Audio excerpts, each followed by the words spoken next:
SDM rendah, kalian pastinya seringkali mendengar kata ini.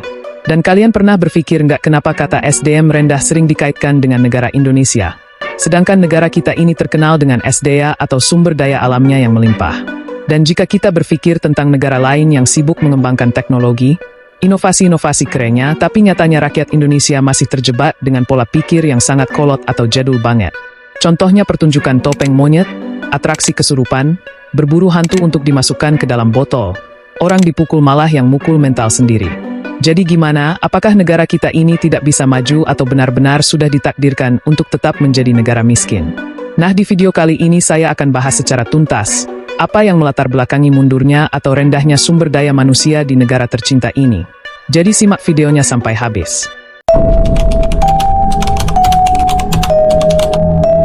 Pertama-tama kita bahas dulu apa itu sumber daya manusia atau yang sering disebut dengan SDM. SDM adalah kemampuan atau keterampilan seseorang atau organisasi yang berkontribusi dalam pembangunan, pengembangan ide atau inovasi dalam suatu pekerjaan. Di dalam konteks negara, SDM berarti kualitas pendidikan, kesehatan, keterampilan kerja serta produktivitas kemampuan masyarakatnya.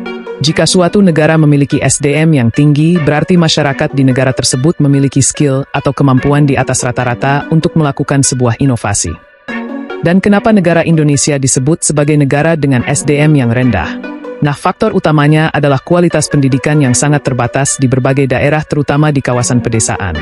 Meskipun angka melek di Indonesia ini lumayan tinggi, masalahnya bukan hanya bisa baca tulis saja, tapi yang menjadi masalah adalah kualitas pendidikan tersebut. Masih banyak sekolah yang minim fasilitas dan kurangnya kualitas tenaga pengajar. Nah, hal semacam ini sangat berdampak ke generasi muda di negara Indonesia yang akan masuk ke tantangan dunia kerja. Contohnya misalnya, negara lain sibuk dengan inovasi-inovasinya, mengembangkan teknologi baru, bahkan nggak sedikit di negara lain yang bikin inovasi yang di luar nalar. Contohnya seperti Elon Musk yang mau menjelajahi luar angkasa dengan teknologi roket yang dirinya ciptakan. Nah, orang-orang di negara kita justru malah terjebak dengan budaya atau tradisi yang bisa dibilang jadul ataupun merugikan. Contohnya mabuk-mabukan, tawuran, dan parahnya hal semacam itu dirasa sangat keren bagi kebanyakan orang. Bisa dibilang rakyat Indonesia masih banyak yang terjebak di zaman yang kuno dan sangat kolot. Dan di sini saya bukan mau menyudutkan suatu suku atau budaya negara kita. Contoh faktanya yang sering kita temukan di berbagai macam media sosial. Nah, kalian pasti pernah mendengar atau melihat kata, kalau Jawa itu hama. Nah, saya sendiri sebagai orang Jawa juga berpikir, kenapa masyarakat Jawa masih memfavoritkan hiburan jadul seperti sand horeg yang kata kebanyakan orang mirip kayak perindavan. Contohnya lagi seperti tontonan yang identik dengan hal mistis, seperti jaranan yang orangnya bisa kesurupan, atraksi orang dipukul yang mukul malah mental, berburu hantu dan memasukkannya ke dalam botol, dan masih banyak lagi hal-hal absurd yang disajikan ke masyarakat kita.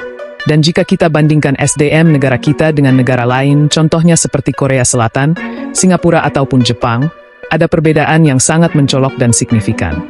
Negara-negara tersebut sudah lama berfokus untuk pengembangan SDM mereka sendiri. Negara tersebut memiliki sistem pendidikan yang sangat terstruktur dan lebih fokus pada peningkatan kualitas keterampilan. Mereka sangat mengutamakan teknis serta penguasaan teknologi. Sementara Singapura yang notabene negara kecil, mereka punya tenaga kerja yang terampil dalam bidang teknologi dan inovasi. Di sisi lain, negara-negara seperti Jerman, Korea Selatan, mereka melangkah lebih jauh untuk mengembangkan riset dan industri. Mereka punya sistem pendidikan yang menerapkan teori dan keterampilan yang sangat terstruktur dan lebih relevan.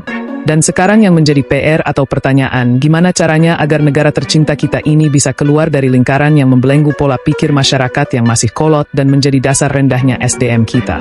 Dan di sini bisa kita mulai dari peningkatan kualitas sistem pendidikan yang dimulai dari sekolah dasar sampai dengan ke perguruan tinggi. Dan kemudian selanjutnya mengikuti pendidikan vokasi dan jangan hanya berfokus dengan pendidikan akademisnya saja. Nah, dengan pendidikan vokasi ini menjadi sangat penting untuk pelatihan keterampilan yang lebih praktis dan lebih relevan.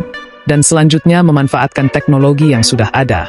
Dan saya yakin banyak rakyat kita yang tidak bisa melanjutkan ke pendidikan yang lebih tinggi lagi, tapi setidaknya masyarakat kita bisa memanfaatkan teknologi yang sudah tersedia.